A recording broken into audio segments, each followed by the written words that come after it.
హరి ఓం శ్రీ గురుభ్యో నమః. హరి ఓం. నిన్న క్లాసులో 2వ అధ్యాయములో అయినటువంటి సాంఖ్యయోగములో 41 అంటే 41వ శ్లోకం చూసాము. వ్యవసాయాత్మిక బుద్ధి ఏక ఇహ గురునందన బహుశాఖా అనంతాః చ బుద్ధయః అవ్యవసాయినా. అంటే మీకు వ్యవసాయాత్మిక బుద్ధి అంటే ఏమిటంటే మన యొక్క లక్ష్యం స్పష్టంగా ఉండాలి. మన యొక్క అంతిమ గోల్ తాత్కాలికమైనటువంటి లక్ష్యాలు వేరు. మానవ జన్మ యొక్క అంతిమ లక్ష్యం. అందుకే వివేక చూడమనిలో శంకరాచార్య దుర్లభం త్రయమేవ యతత్ దేవానుగ్రహయేతుకం ముముక్షుత్వం మనుష్యత్వం ముముక్షుత్వం మహాపురుష సంశయ. అంటే ఈ మానవ జన్మ దుర్లభమైనప్పటికీ మనకు వచ్చింది కాబట్టి ఈ యొక్క పరమ ప్రయోజనము పరమ లక్ష్యం అనేది మనం నిర్ధారించుకోవాలి. లేకుంటే మన లక్ష్యాలు తాత్కాలికమైనటువంటి మధ్యాంతర ఎన్నికల్లాగా ఎక్కడికక్కడ లక్ష్యాలు ఆగిపోతాయి. మనకు ఆ తర్వాత అగోచరం అగమ్యం అయిపోతుంది. కాబట్టి శాశ్వతమైనటువంటి ఆ ఫ్రీడమ్ అంటే ఆ స్వేచ్ఛ, ఎటువంటి అశాంతి లేకుండా, బెంగ లేకుండా, దుఃఖము లేకుండా, శోకము లేకుండా ఉండే ఆ స్వరూపమి నాది, దాన్ని పొందడమే మోక్షం. ఆ మోక్షానికి 11వ శ్లోకము నుండి 25వ శ్లోకం వరకు పూర్తిగా ఆ ఆత్మస్వరూప జ్ఞానం చెప్పడం అయింది. దాని ద్వారా మీరు మోక్షాన్ని అనుభూతి చెందుతారు. కానీ 99% పీపుల్ దానికి ఫిట్ అయి లేరు, అంత సిద్ధంగా లేరు. ఆ 1% పీపుల్ ఉంటారు చూడండి, ఎవరో వారికి ఆ 25వ శ్లోకం వరకు చాలు, ఇంకేమీ అవసరం లేదు. మరి కర్మయోగ ఎందుకు భగవాన్ ప్రారంభిస్తున్నారంటే ఆ 99% దానికి డైరెక్ట్గా అర్థం చేసుకునే స్థితిలో ఉండరు. కాబట్టి వారికి కర్మయోగం అనేది ఒక సాధనంగా చెప్తున్నారు ఇక్కడ. అంటే ఇంతవరకు మనం కర్మలు చేస్తున్నాము, దాని వలన మీ ఆధ్యాత్మికమైనటువంటి ఆ దైవీ సంపద వృద్ధి అయ్యి మీకు సరైనటువంటి ఆ యొక్క అర్హత సాధించినప్పుడు మీరు జ్ఞానయోగ లక్ష్యంగా మీకు యోగ్యత వస్తుంది. అప్పుడు బ్రహ్మ విద్య చెప్పినటువంటి ఆ 25 శ్లోకం వరకు మీరు చాలా ఎటువంటి అధిక ప్రయాస లేకుండా అర్థం చేసుకోగలుగుతారు. ఎందుకంటే మీలో హృదయం యొక్క పవిత్రత,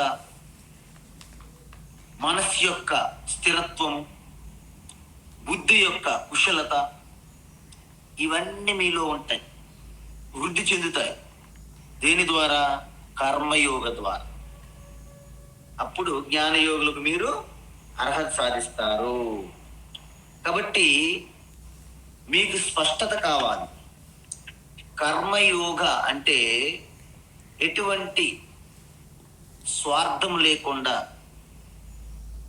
కేవలము మనం చేసే ప్రతి కర్మ దైవ కర్మంగా మార్చుకొని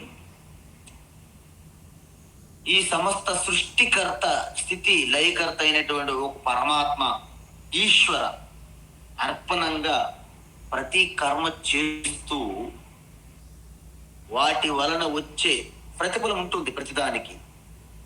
దానిని ఈశ్వరు నుండి వచ్చే ప్రసాదంగా భావన చేసేవారు నిత్యము ఆ అంతఃకరణ శుద్ధి జరుగుతూనే ఉంటుంది. మీకు బయట వాళ్ళు సంపాదించుకునే భౌతిక సంపదలు అన్ని మీకు కూడకపోవచ్చు, కానీ మీ ఆధ్యాత్మిక సంపద పెరుగుతుంది. ఇక్కడ భగవద్గీత ఏం చెప్తోందంటే, భౌతికమైనటువంటి బంగ్లాలు, భూములు, కార్లు, నగలు, అనేకం నౌకర్లు, సేవకులు, ఇవన్నీ బయట సంపద కంటే ఆధ్యాత్మికమైనటువంటి ఇన్నర్ వెల్త్ చాలా గొప్పది అని చెప్తున్నారు. మీ మనశ్శాంతి లేకుంటే మీకు నిద్ర పట్టదు. మీకు ఎన్ని కోట్ల ఆస్తు ఉన్నా మీకు నిద్ర రాకపోదు కాక నిద్ర మాత్రలు వేసుకొని పడుకోవాల్సిన పరిస్థితి. మనము బయట భౌతికమైనటువంటి ఎంత సంపద, ఎంత అధికారంలోకి వెళ్తే అంత అభద్రతా భావం పెరుగుతూ ఉంటుంది. మీరు చూసుకోండి, ఒక సాధారణ మనిషిగా ఉన్నప్పుడు ఏ ప్రాబ్లం లేదు, చాలా స్వేచ్ఛగా వెళ్ళి వస్తుంటారు. ఒక కౌన్సిలర్ అయితేనే భయం, ఒక ఎమ్మెల్యే అయితే గన్మ్యాన్ ఉండాలి, ఒక ఎంపీ మినిస్టర్ అయితే గన్మ్యాన్ ఉండాలి. అక్కడ ఏం జరుగుతుంది భయంతో బ్రతుకుతుంటారు. ముఖ్యమంత్రికి black commandos, black cats, black dogs అన్ని చుట్టూ తిరుగుతాయి. ప్రధానమంత్రికి ఇంకా మీకు చెప్పాలా, భద్రత ఎక్కడ ఉంటుంది? సొంత గన్మ్యాన్ నుంచే భద్రత లేదు ప్రధానమంత్రికి, ఇక బయట నుంచి భద్రత ఏముంటుంది? కాబట్టి మనమేమనుకుంటామంటే, నాకు పెద్ద బంగ్లా ఉంటేనే నాకు మొత్తం శాంతి ఆనందంగా ఉంటాను, పెద్ద భ్రమ. డబ్బులు ఉంటేనే, ధనం ఉంటేనే, కార్లు ఉంటేనే, మనుషులు ఉంటేనే చుట్టూ, ఇవన్నీ భ్రమ. అందువలన కర్మయోగ అనేది ఒక అద్భుతమైనటువంటి జీవన విధానానికి అందించినటువంటి ఒక సాధనం. అది సాక్షాత్ ఈశ్వరు నుంచి మనకు వచ్చినది. సో ఈ విధంగా కర్మయోగం ఎవరైతే చేస్తారో వారి యొక్క బుద్ధి చాలా స్థిరంగా, నిశ్చలంగా, మనస్సు బుద్ధి ఒక్కటై ఉంటాయి అని చెప్తున్నా. ఏ గురునందన, ఎవరైతే ఈ యొక్క కర్మయోగం అభ్యాసం చేస్తారో వారి యొక్క నిశ్చయాత్మ, వ్యవసాయాత్మం అంటే ఏంటి? కర్మయోగం అనేది నా యొక్క ఆత్మజ్ఞానానికి అర్హత, యోగ్యతనిస్తుంది అని తెలుసుకోవడమే నిశ్చయాత్మకమైనటువంటి వ్యవసాయాత్మిక బుద్ధి అంటారు. మరి చాలా మంది ఉంటారు పాపము, దేవుడు అంటేనే భక్తి ఉంటుంది, శాస్త్రము, గురువులు, మహాత్ములు, సాధువులు అన్నిటి మీద భక్తులు బయటకు ఉంటుంది, కానీ క్లారిటీ ఉండదు, ఒక నిశ్చయంగా ఉండరు. ఒక గురువు వస్తారు, నీకు మంత్రం ఇస్తున్నానమ్మా తీసుకో, మంత్రం చెయ్యండి. ఇంకొకరు వస్తారు, ఇన్నిసార్లు పారాయణం చెయ్యండి అంటారు. ఇంకొకరు వస్తారు, పలాయన ప్లేస్కి వెళ్ళి మీరు దర్శనం చేస్తే మీకు అన్ని తీరిపోతాయి అంటారు. ఇంకొకరు అంటారు, ఈ రేవులో మీరు స్నానం చేస్తే మొత్తం అన్ని మీరు కోరుకున్నవన్నీ తీరుతాయి అంటారు. అక్కడ 3 రాత్రులు పడుకోండి, అక్కడ 9 రాత్రులు, అక్కడ ప్రదక్షిణ చెయ్యండి, అక్కడ జ్యోతి చూడండి, ఇవన్నీ చెప్తుంటారు కదా. దీని వలన మన మనస్సు, బుద్ధి చంచలంగా మొత్తం పరుగులు తీస్తుంది, గడుసు గుర్రం వలె. కాబట్టి అనంతాహ బహుశాఖాహ, విస్తారంగా అనేక అనంతమైనటువంటి పరిపరి విధములుగా విస్తరించి ఉన్నటువంటి వారికి ఈ వ్యవసాయాత్మ బుద్ధి ఉండనే ఉండదు అని చెప్తున్నారు. కాబట్టి వారు ఏది సాధించలేరు.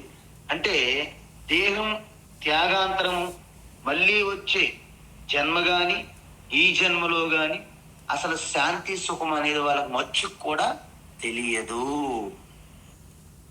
అయితే ఇంతకీ వారెవరు?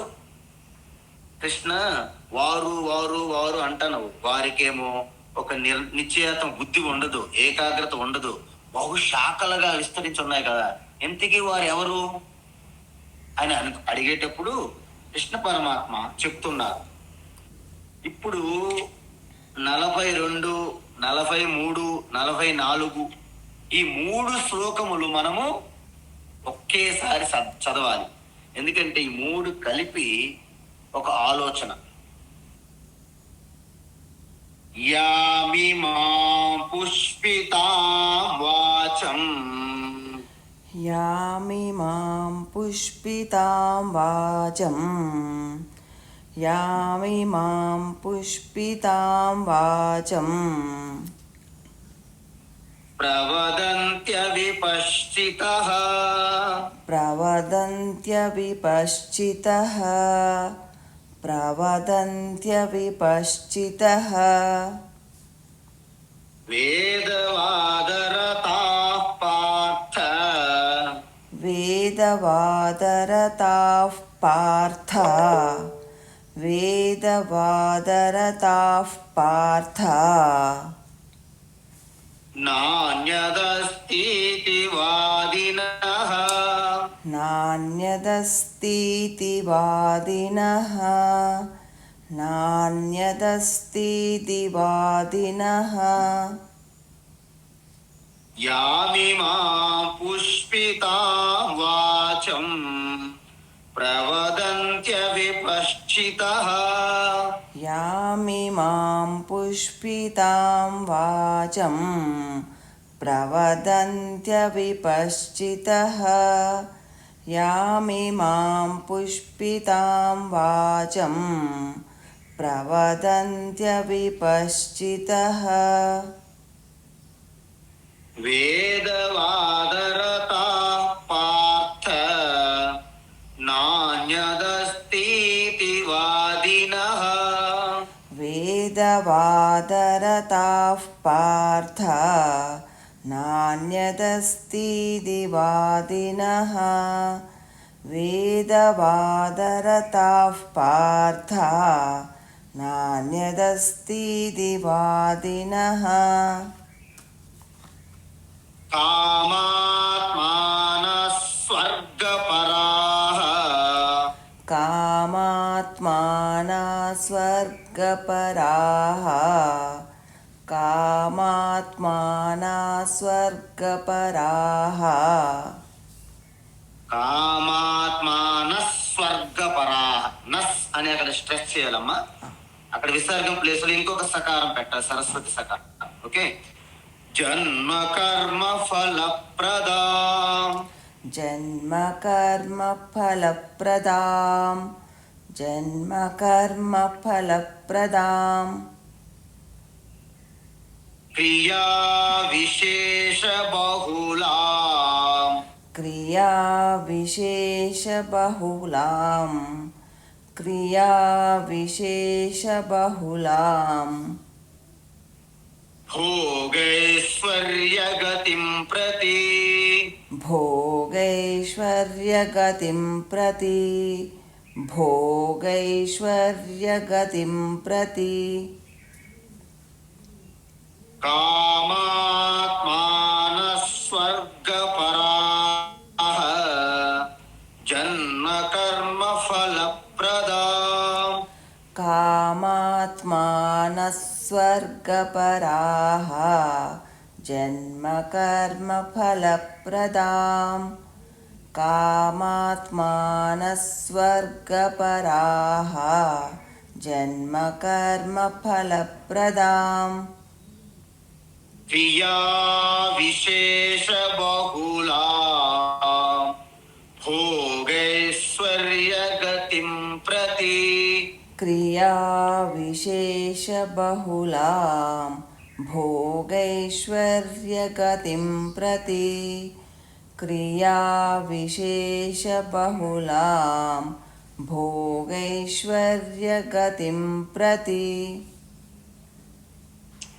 భోగైశ్వర్య ప్రసక్తానాం, భోగైశ్వర్య ప్రసక్తానాం, భోగైశ్వర్య ప్రసక్తానాం, తయాపహృత చేతసా తయా ప్రహృతచేతసాం తయా ప్రహృతచేతసాం వ్యవసాయాత్మికా బుద్ధిః వ్యవసాయాత్మికా బుద్ధిః వ్యవసాయాత్మికా బుద్ధిః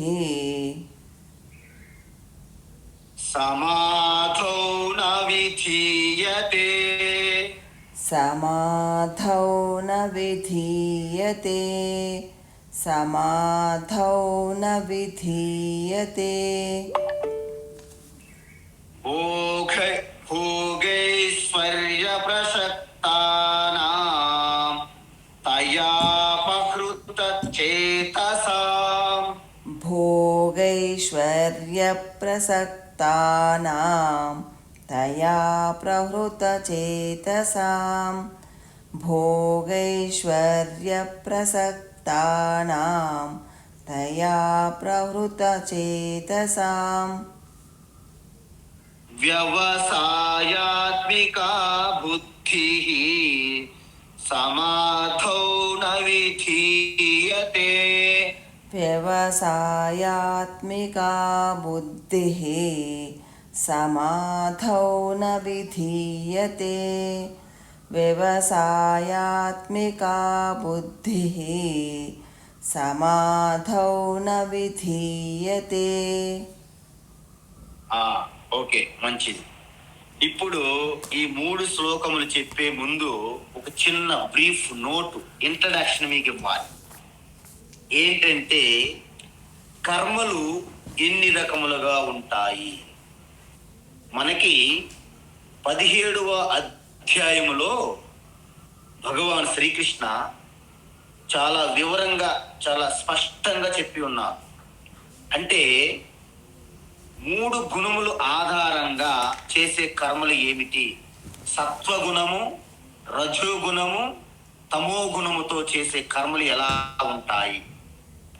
మీలో సత్వగుణము ప్రాబల్యంగా ప్రధానంగా ఉంది అంటే మీ ద్వారా సమాజానికి చాలా ఎక్కువ మేలు, కళ్యాణం జరుగుతుంది.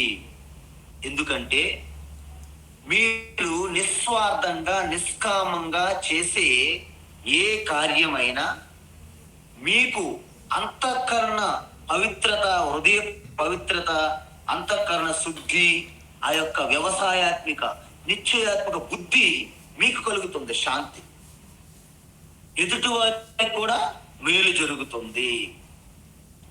సో ఈ విధంగా మనం నిస్వార్థంగా, నిష్కామంగా చేసి ఈశ్వరార్పణంగా ఎవరు చేస్తారు? ఎవరికైతే సత్వబుద్ధి, సత్వగుణము ఎవరికైతే ప్రధానంగా ఉంటుందో వారి చేసే ఆ కార్యములు బట్టి వారికి మేలు జరుగుతుంది, సమాజం కూడా మేలు జరుగుతుంది, మంచి జరుగుతుంది. మరి రజోగుణముతో ఉన్నటువంటి వారు చేసే కార్యములు ఎలా ఉంటాయి?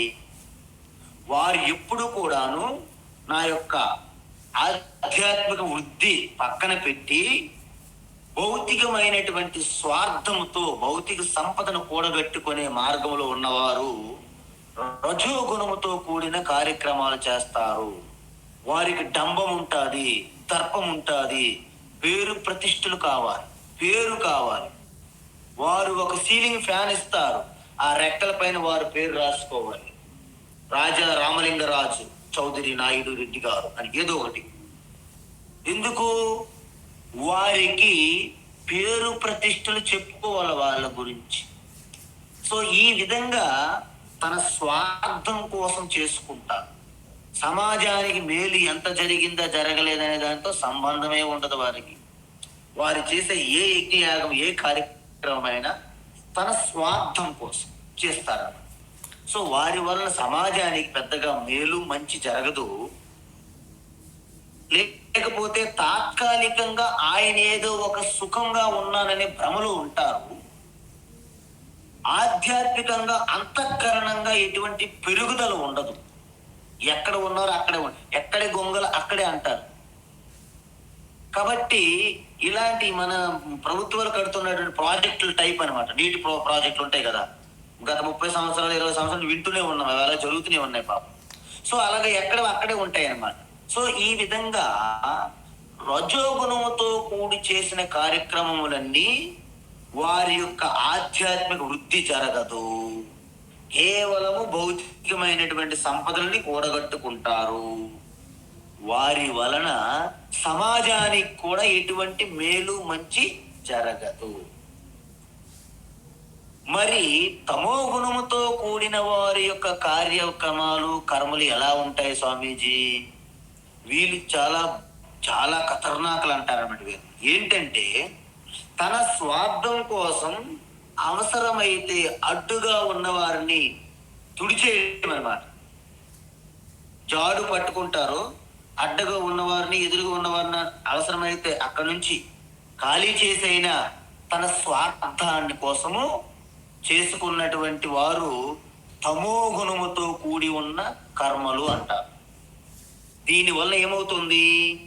సమాజం ఎలాగా నష్టపోతుంది, వారు కూడా ఆధ్యాత్మికంగా పాతాళానికి వెళ్ళిపోతుంటారు. ఆధ్యాత్మికంగా ఇన్నర్ అంతఃకరణంగా. కానీ బయట మాత్రం కేవలము భ్రమ మోహముతో తిరుగుతారు. ఈ 3 రకముల కర్మలు మీరు స్పష్టంగా అర్థం చేసుకుంటే ఈ 3 శ్లోకములు మీకు చాలా తేలిగ్గా అర్థమైపోతుంది. అయితే ఇక్కడ కృష్ణ పరమాత్మ ఎవరి గురించి చెప్తున్నారు? ఈ 3 శ్లోకాలు రజోగుణముతో కూడి, రజోగుణం ప్రధానంగా ఉన్నవారు చేసే కార్యములు కర్మల గురించి ఇక్కడ చెప్తున్నారు ఈ 3 శ్లోకాలు. ఇప్పుడు మీకు అర్థమైంది కదా ఎందుకు అవి చెప్పాననేది.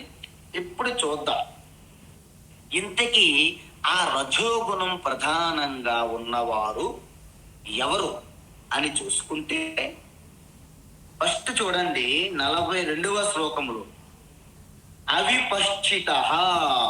అవిపశ్చిత అంటే అవివేకులు, అజ్ఞానులు, మూఢులు అని అర్థం. వారు ఏం చేస్తారంటే ఏదైతే నిత్యము శాశ్వతము దాన్ని పక్కన పెట్టి అనిత్యము ఆడంబరాలకి, మెరుపులకి, ఆకర్షణలకి ప్రధానమిచ్చేవారని అవివేకులు అంటారు. సో ఈ అవివేకులు వారు పూర్తిగా మనకి వేదముల్లో చెప్పారు. అవిద్యాయామంతరే వర్తమాన స్వయం ధీర పండితం మన్యమాన తంద్రమ్యమాన పర్యంతి మూఢాః. మూఢాః చూసారా? అవిపచ్చిత మూఢాః అందేనైవ నీయమాన యత అంధాః అన్నారు. సో వీళ్ళు ఏంటంటే పూర్తిగా నేను పరమాత్మ స్వరూపం, పరమాత్మ ఎవరు, నేనెవరు, ఈ యొక్క ప్రపంచం ఏంటి, ఇటువంటి అవగాహన ఉండదు. కానీ అజ్ఞానంలో కూరుకుపోతారు. వీళ్ళందరూ కూడాను అజ్ఞానంలోనే పిహెచ్డి డాక్టరేట్లు చేసినట్టు లెక్క. వాళ్ళు పిహెచ్డి దేంట్లో చేశారు? డాక్టరేట్లు అజ్ఞానములో. కాబట్టి వారు స్వయంగానే ప్రకటించుకుంటారు. పద్మశ్రీలు, పద్మభూషణులు, భారతరత్నలు, నోబెల్లు, అనేక దర్శనచారులు, ఉత్తమమైనటువంటి మేధావుల వర్గము. మేధావి వర్గం మర్చిపోయింది, మేధావి వర్గం అనమాట. వాళ్ళంతా మేధావి వర్గం అనమాట. ఈ యొక్క అవివేకముతో ఉన్నది గనక, కానీ బయటికి కవులుగాను మేధావి వర్గంగాను ఉంటారన్నమాట. వీళ్ళు చాలా తెలియకుండానే తన ఎక్కిన చెట్టు కొమ్మను కుట్టుకుంటుంటారు. జనరల్ గా వాళ్ళేమి ఏదో సాధించారు అని భ్రమలో బ్రతికేస్తూ ఉంటారు. అయితే ఇంతకీ వీళ్ళు ఏం చెప్తుంటారు? వేదవాద రతాః అంటే మన వేదములు కూడా డైరెక్ట్ గా మీకు బ్రహ్మ విద్య ఒక్కటే కాదు కదా. మీకు చెప్పాను కదా, 99 అంటే 99 మంది బ్రహ్మ విద్య ఉపనిషత్తుని అర్థం చేసుకుని సిద్ధంగా లేరు. కాబట్టి వారిని మెల్లగా ఆ లైన్లోకి తీసుకురావాలి. కాబట్టి వేదము కూడా చాలా వరకు మీ కోరికలు తీర్చుకునే కర్మలు, యజ్ఞయాగాలు ఉన్నాయి అని వేదం చెప్తుంది మొదటి భాగం. అది ఎవరు కాదనట్లేదు. శ్రీకృష్ణ కూడా కాదన్నారు, ఎవ్వరూ కాదన్నారు, శంకరులు ఎవరు కాదన్నారు. వేదవాదరతాహ. కానీ ఏం చెప్తుంది వేదము? సపోజ్ ఒక యజ్ఞం చేస్తే మీ కోరికలు తీరుతాయి అని అంటది వేదం. కానీ అక్కడ మనం ఆగిపోకూడదు కదా. మీ అందరూ వినే ఉంటారు, ఆవహంతి హోమం అని ఒకటి ఉంటుంది. అంటే చాలా హోమాలు ఉన్నాయి, మనకి ఉపనిషత్తుల్లో వచ్చింది కదని మీకు చెప్తున్నాను నేను, అంతే. ఆవహంతి అనే ఒక హోమము తైత్రి ఉపనిషత్తులో మనం చెప్తాం. ఉపనిషత్తులు మనం ఎప్పుడైనా చెప్పేటప్పుడు దాని గురించి చెప్తాను వీలైతే. ఏమంటాడు? ఆవహంతి వితన్వానా కుర్వాణా చీరమాత్మనః వాసాగుంసి మమ కావచ్చ అన్నపానే చ సర్వదా తతో మే శ్రియమావహ.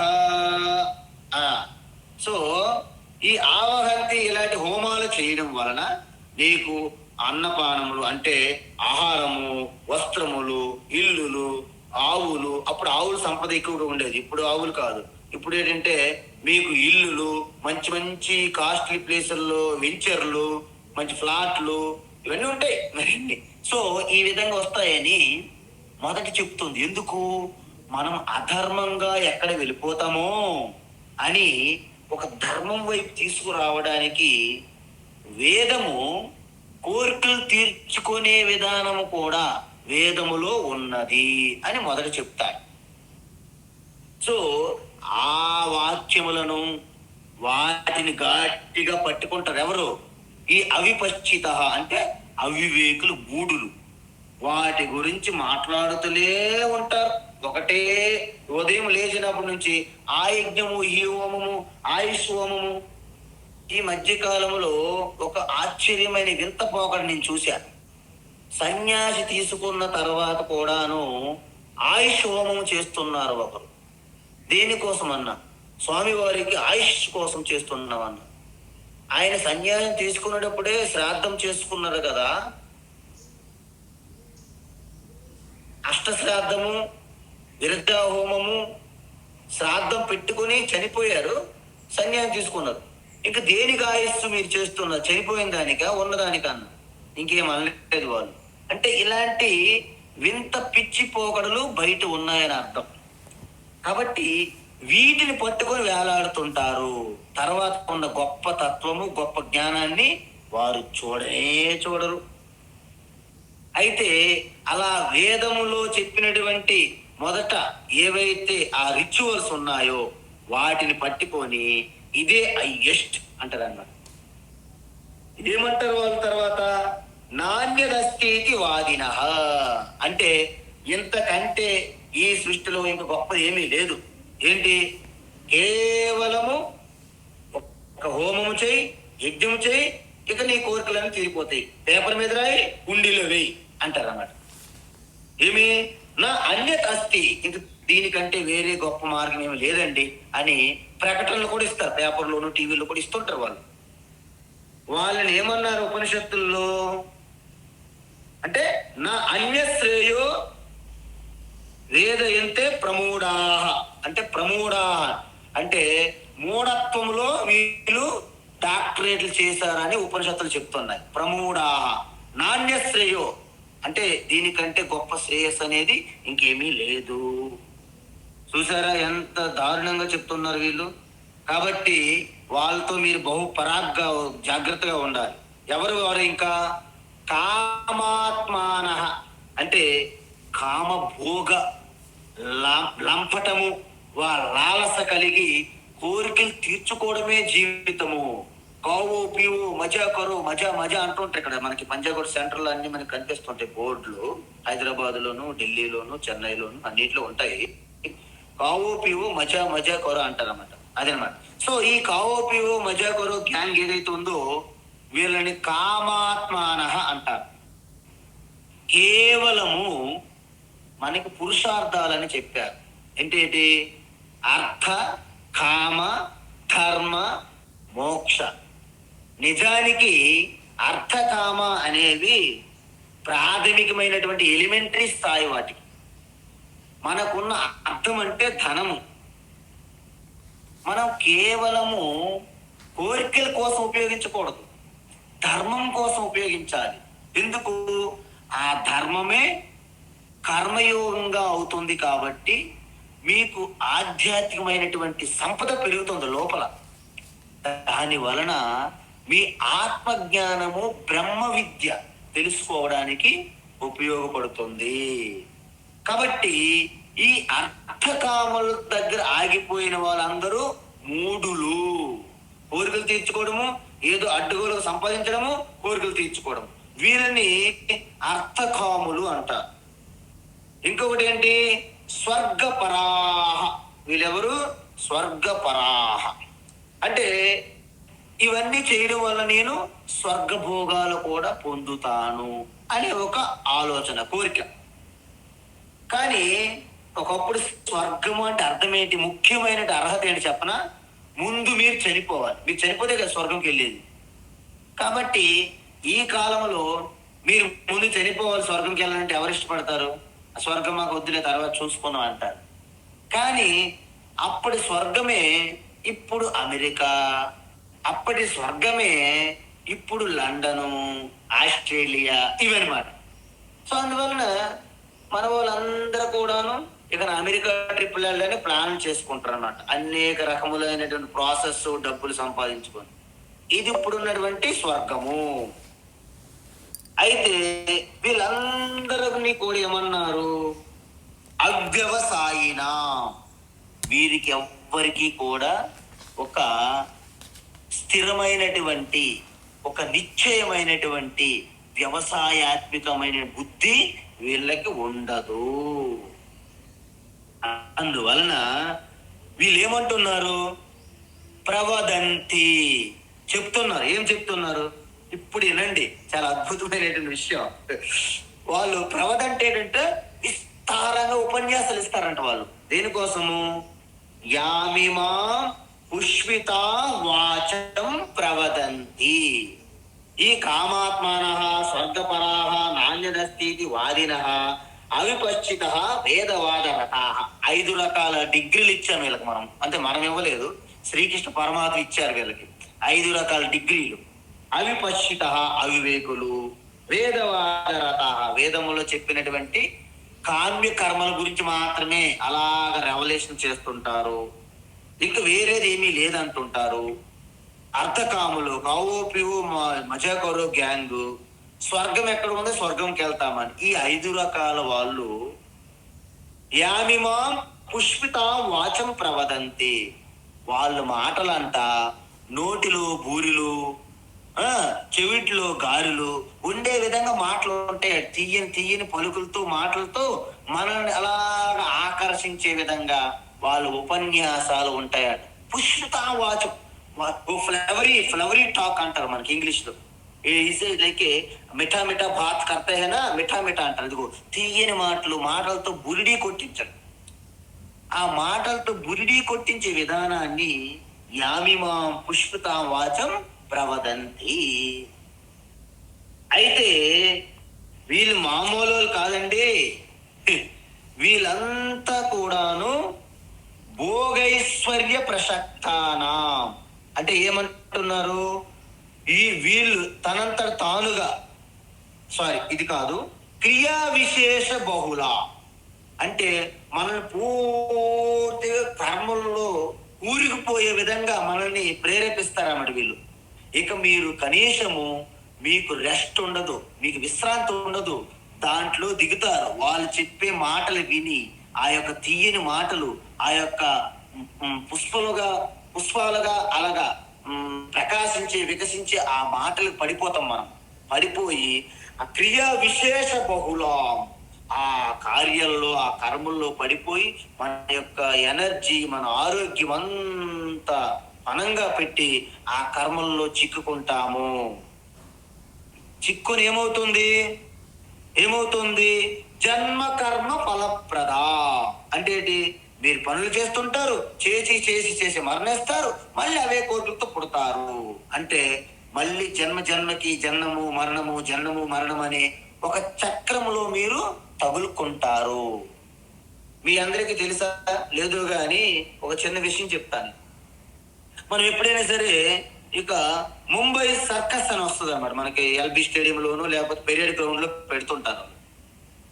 అక్కడ జీంట్ వీల్ అని పెద్ద చక్రం ఉంటది అనమాట. మనం టికెట్ తీసుకొని మరీ వెళ్ళి ఆ చక్రంలో కూర్చుంటాం. రండి కూర్చొని అందరికి తీసుకెళ్తాం ఆనందంగా. ఆ చక్రంలో పైకి వెళ్ళేటప్పుడు ఆ కరెంట్ ఏదో ఆగిపోద్ది, ఆ మిషన్ మన శిరస్సు కిందకి మన కాలు పైకి ఉంటాయి. అక్కడ ఉంటది మనకు అసలైనటువంటి ఆనందం ఏంటో. ఆ విధంగా ఆ చక్రంలో ఒక్కసారి మనం చిక్కుకున్న తర్వాత బయటపడే మార్గం మనకు ఉండదు. కాబట్టి ఈ యొక్క అనేక కర్మల్లో నిమగ్నమైపోయి కూరుకుపోయి ఈ పుట్టడము మరణం అనే సంసార చక్రంలో చిక్కుకుంటాము. ఏమవుతుంది? ఇవన్నీ కూడాను ఈ యొక్క అర్థకామముల వైపు, అంటే సంపాదించడము ఎంజాయ్ చేయడము అంటే చారువాకులు అంటారు. చారువాకులు అంటే ఆ మంచి ఆకర్షణీయమైనటువంటి మాటలు పలికేవారు. ఎలాగా అంటే యావజ్జీవే సుఖం జీవే రుణం కృత్వా ఘృతం పిబేత్ అంటారు. ఎంతవరకు బ్రతుకుతున్నామో సుఖంగా ఉండండి, ఏ అప్పు చేసైనా సరే పప్పు కూడా తినని అర్థం. ఇదిగో మనకి కరెక్ట్ గా వాళ్ళ సిద్ధాంతానికి అప్పు చేసి పప్పు కూడు, ఇది మన అర్థం.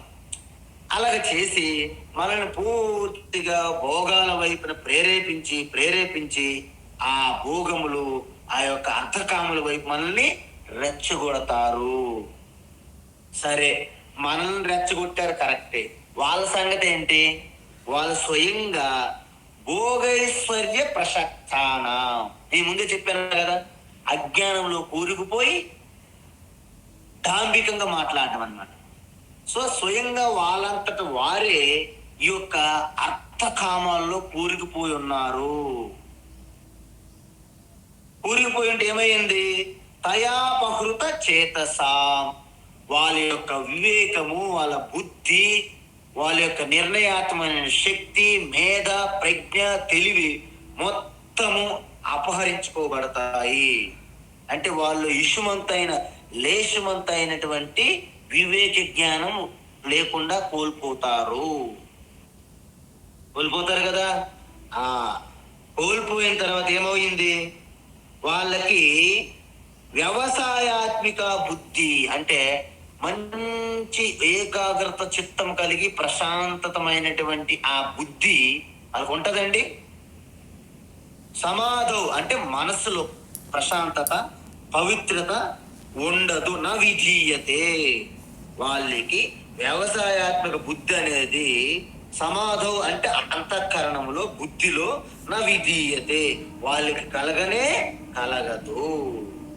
ఇది వాళ్ళ గురించి ఒక కవిత్వంగా భగవాన్ శ్రీకృష్ణ ఇలా చెప్పారండి.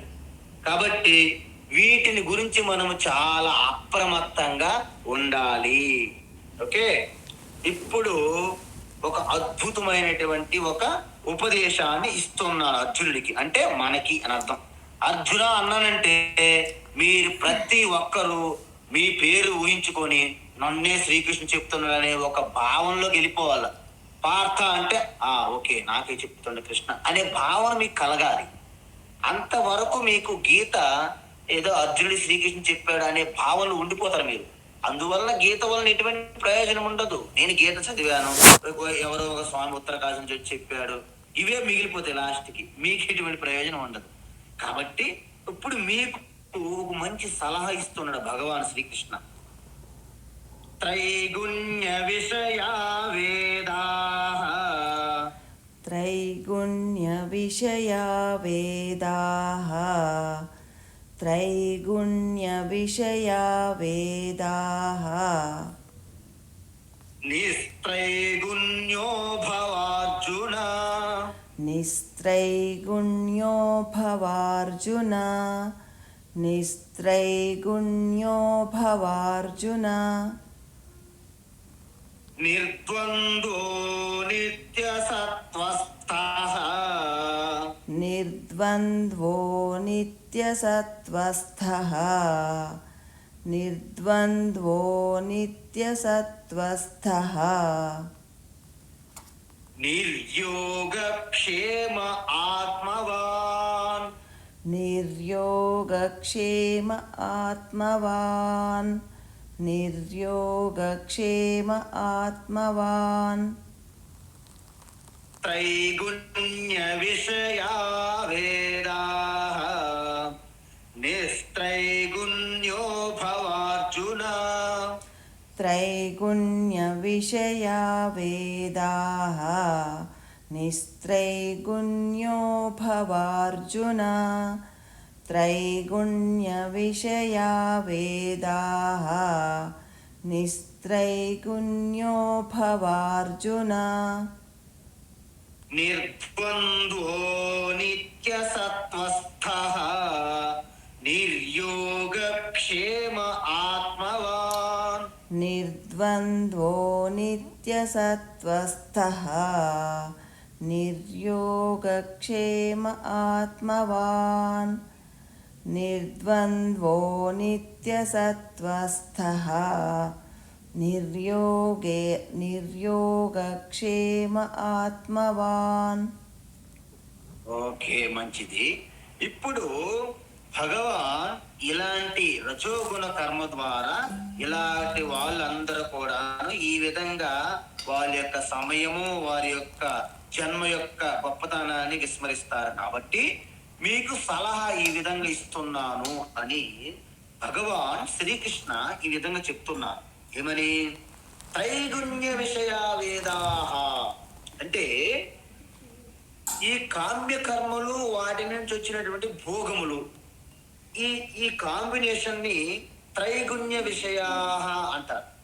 అంటే ఈ త్రిగుణాత్మకమైనటువంటి ఈ గుణముల ద్వారా వాటి కార్యరూపములైనటువంటి కోరికలు, వాటి యొక్క కర్మలు, వాటి యొక్క ఫలాలు, భోగములు, వీటిని ఏమంటారు? త్రైగుణ్య విషయా అంటారు. సో వీటిని ఒక్కసారి మనం చిక్కుకున్నాం అనుకోండి, బయటపడడం కష్టం. శబ్దాది పంచభిరేవ పంచ పంచత్వమాపు స్వగుణేన బద్ధ కురంగమాతంగ పతంగమేన భృంగానర పంచభిరంచిత కిం అంటారు. శంకరాచార్య వివేక చూడామణిలో అద్భుతంగా చెప్పారు. ఏంటి? శబ్దాది పంచభిరేవ పంచ పంచత్వమాపు స్వగుణేన బద్ధ కురంగమాతంగ పతంగమేన భృంగానర పంచభిరంచిత కిం అంటారు. అంటే సింపుల్, దీని గురించి పెద్దగా నేను రాగాలు తాళాలు అక్కర్లేదు, మనకి ఊరికే అలా వచ్చింది నాకు. అయితే విషయం ఏంటంటే శబ్దాది పంచ అంటే శబ్ద, స్పర్శ, రూప, రస, గంధ, ఈ 5 మనకి భోగ వస్తువులుగా, ప్రాపంచ వస్తువులుగా మనకు కనిపిస్తాయి. అమ్మో, ఆ రాగం అంటే అలాగని పడి చచ్చిపోతాను అంటాం మన వాళ్ళు అంటారు. సో ఆ శబ్దంకు మనము ఆకర్షితులైపోయి అవసరమైతే ఆ యొక్క మ్యూజిక్, ఆ శబ్దములకి, ఆ గానంకి బానిస అయిపోతాం తెలియకుండా. ఒక్కొక్కసారి చెవి కోసుకుంటారు కొంతమంది. అలాగే శబ్ద స్పర్శ మనకి, నాకు మంచి ఆ యొక్క కింగ్ రాయల్ సైజ్ బెడ్ లేకపోతే నాకు నిద్ర రాదండి అంటే ఆ స్పర్శిత అనమాట. అదేవిధంగా రూపం చూడండి, ఈ ప్రపంచమంతా 100% ఈ రూపంలోనే పడిపోయి నలిగిపోయి పత్రం అయిపోతుంది. మనం జనరల్ గా వాళ్ళు చాలా అందంగా ఉన్నారండి, నేను చూసాను ఆ బాబు, ఆ పాప అందంగా ఉంది. మీకు అందం ఏం తెలుసండి? బయట చూస్తున్నటువంటి ఒక అవుట్ సైడ్ ఆ చర్మం, అది చూసి అందం అనేస్తున్నారు. వాస్తవానికి బాహ్య అందం అనేది చాలా నెగ్లిజిబుల్ అనమాట. హృదయ అందమే పవిత్రత గొప్పది. కాబట్టి రూపము కూడా మనము అజ్ఞానంగా, అవివేకంగా మనం ప్రాధాన్యత ఇచ్చి బయట ఉన్నటువంటి ఆ రూపాలకు ఇచ్చే ఆ బయట రూపం మీదే మొత్తం ప్రపంచమంతా వ్యాపారం జరుగుతున్నది. దానిపైనే బ్రతికేస్తున్నారు యావత్ జనం అంతా, సమాజం. కాబట్టి ఈ రూపం అలాగే రసం రుచి, అలాగే వాసన. ఈ ఐదింటికి మనము ఆకర్షితులయ్యి మన సంసారాన్ని మరింత పెంచుకుంటూ పోతున్నాము. కానీ ఇక్కడ ఏం జరిగింది చెప్పనా? శబ్దం అనే ఒకే ఒక దానికి బానిసైపోయి లేడి అంటే జింక తన ప్రాణాన్ని కోల్పోతుందంట. వేటగాడు దాన్ని పట్టాలంటే ఒక మంచి మ్యూజిక్ ప్లే చేస్తాడంట. తన యొక్క చెవుల్ని ఇలాగా రెక్కరించుకొని ఆ మ్యూజిక్ వైపు పరుగులు తీసి కరెక్ట్గా దొరికిపోతుంది. అదేవిధంగా సింహానికి కూడా అది అలాగే దొరికిపోతుంది. తర్వాత స్పర్శ, ఏనుగు స్పర్శ మీద చాలా బానిసైపోయి ఏనుగు పట్టేవాడు ఒక పెద్ద గోతి తీసి దానిపైన ఒక ఎదురు బొంగల్లా పెట్టి చదును చేసి ఒక మంచి వేరే ఏనుగు బొమ్మ పెడతాడు. అబ్బా, దాంతో నేను రాసుకొని పూసుకుంటానని చెప్పి వెళ్ళి ఆ గోతిలో పడి ప్రాణం కోల్పోతుంది. శబ్ద స్పర్శ. రూప, మీ అందరికీ తెలుసు, మనం రాత్రిపూట కారులో వెళ్ళేటప్పుడు ఈ అగ్నిపుల్ మిడతలు ఉంటాయి. ఏదో పెద్ద అంత సుఖము ఆనందం అనుభవిస్తున్న వచ్చి ఆ అగ్నిలో వచ్చి పడిపోతుంటాయి, ఆ లైట్కి వచ్చి గుద్దేస్తుంటాయి. రూపం. ఆ శబ్ద స్పర్శ రూప. రస, చేపలు చూశారు కదా, వేట్ అంటారు. ఆ గేలంకి చిన్న ఇది పెడతాడు, వానపాము లాంటిది. అదేదో పెద్ద మాంస కొండలు నా కోసమే వచ్చిందా అన్నట్టు వచ్చి ఆ ముళ్ళుకు తగిలి ప్రాణం కోల్పోతుంది. అదే విధంగా వాసన, సుగంధం. ఆ పుష్పాలలో ఉన్నటువంటి సుగంధం అలాగా తీసుకుంటూ మైమరిచి ఆ మధుమక్షికులు అనేటువంటి అవి ఆ యొక్క తేనెటీగలు వాటి ప్రాణాన్ని కోల్పోతున్నాయి. అంటే ఒక్కొక్క ప్రాణి ఒక్కొక్క భోగముకి, ఒక్కొక్క రుచికి, ఒక్కొక్క దానికి అలవాటు పడి ప్రాణం కోల్పోతుంటే మనుషులైనటువంటి మనము ఐదింటికి బానిసలైపోయి ఉన్నాం. మనం జీవిస్తున్నాం. మన పరిస్థితి ఎలా ఉంటుందో అసలు ఎవరు ఊహించగలరు దీన్ని అని శంకరాచార్య చెప్తున్నారు. మీరు ఊహించండి ఆయన తరపున. కాబట్టి ఈ త్రైగుణ్య విషయం అనేది మీకు ఒక ట్రాప్ అన్నమాట, ఒక ట్రాప్, ఒక వల. సో దాని నుండి నువ్వు బయటపడాలి అర్జున. నిస్త్రైగుణ్యో భవ, వాటి నుండి అప్రమత్తంగా జాగ్రత్త పడి బయటపడు అర్జున అని నిస్త్రైగుణ్యో భవ అర్జున అని చెప్పారు. తరువాత నిర్ద్వంద్వ, మనకి ద్వంద్వములు కలుగుతాయి. సుఖము, దుఃఖము, శీతము, ఉష్ణము, లాభము, నష్టము, జయము, పరాజయము, మానము, అవమానాలు, ఇవన్నీ. అయితే మనకి ఏదో చిన్న జరిగింది లేదో వెంటనే గందరగోళంగా ప్రాయచిత్తం ఏంటి, దీనికి పరిష్కారం ఏంటి అని ఆందోళన, అలజడులకు గురవుతాము. ఈమె ఇంట్లో జరిగిందంటే ఎవరు అంటారు, మీ యొక్క వాస్తు బాగులేదు, కిటికీ ఉన్న దగ్గర తలుపు ఉండాలి, తలుపు ఉన్న దగ్గర కిటికీ ఉండాలి అంటే అంతకంటే ఏం చెప్తారు వాళ్ళు? ఏదో ఒకటి చెప్తారు. జ్యోతిష్కులు వస్తారు, అక్కడ నక్షత్రాలు, గ్రహాలు తగులాడుకుంటున్నాయి, యుద్ధ వాతావరణం అక్కడ ఉన్నది, ఎక్కడో ఆకాశంలో, మీకు ఇబ్బంది కలుగుతుంది అంటాడు వచ్చాడు. లేకపోతే మీ హస్తరేఖలు బాగులేదు, రేఖలన్నీ మార్చేయండి. లేకుంటే ఏమంటారు, మీ పేరు అక్షరం తీసేయండి, అంతే అయిపోయి.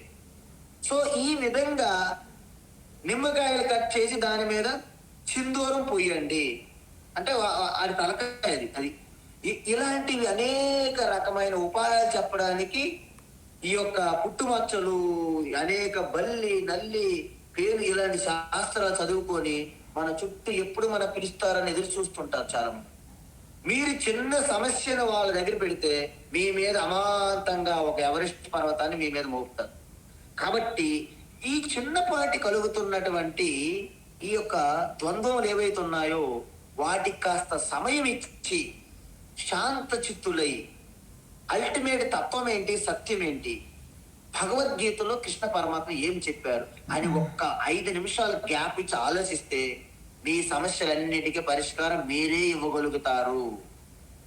అందుకే పూజ్య స్వామి దయానంద స్వామి గారు ఏమంటారంటే, you are the problem and you are the solution. నీవే సమస్యకు పెద్ద సమస్య, నీవే ఒక పెద్ద సమస్య. మరి దాని పరిష్కారం ఎక్కడ స్వామీజీ? నీ నుండే పరిష్కారం వస్తుంది నాయన.